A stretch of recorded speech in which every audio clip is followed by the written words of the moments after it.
Bonjour à tous, la nouveauté du jour se nomme Peugeot 208 Mobile, un nouveau radar aussi discret que redoutable.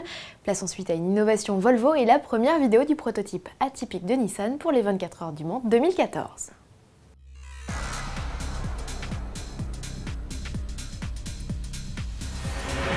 D'apparence, on croirait voir une Peugeot 208 comme on l'en croise tous les jours, mais ne vous méprenez pas, cette citadine renferme dans ses entrailles la nouvelle arme redoutable des forces de l'ordre dans la traque aux excès de vitesse.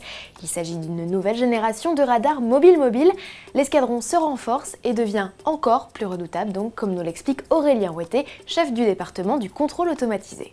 En mouvement, il peut contrôler soit les véhicules qui le dépassent, soit les véhicules qui le croisent, soit les deux en même temps. Donc là, j'ai activé les deux en même temps. C'est là la vraie nouveauté du dispositif. Jusqu'ici, les Mégane mobiles n'en avaient pas l'usage. À compter du 21 octobre, fini la rigolade. Aurélien Ouetté. Aujourd'hui, il y en a 7. D'ici la fin d'année, il y en aura 20. Il est prévu d'en installer 300, des systèmes comme celui-là. Au total, d'ici 2015, c'est ce qui a été annoncé. Donc il y aura 4 ou 5 modèles différents. Le système est capable de contrôler simultanément jusqu'à 3 fils à condition qu'aucun rail de sécurité ou terre-plein central n'obstrue la visibilité du radar installé sous la plaque d'immatriculation. Ouvrez l'œil, d'autant que les 20 véhicules mobiles entrent en action dans 19 départements en pleine période de vacances de la Toussaint. Premier départ en vacances que Bison Futé voit orange sur les routes. Si l'on annonce un redout côté météo, n'oubliez tout de même pas de vérifier l'état de vos pneumatiques, de vos phares et de vos essuie-glaces. Le brouillard est fréquent en automne.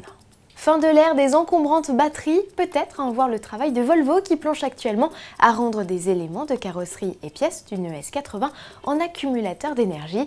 Ici, c'est un couvercle de coffre à bagages et un cache de B-moteur qui servent à alimenter le moteur. L'autonomie théorique de la voiture serait alors en mode tout électrique de 130 km.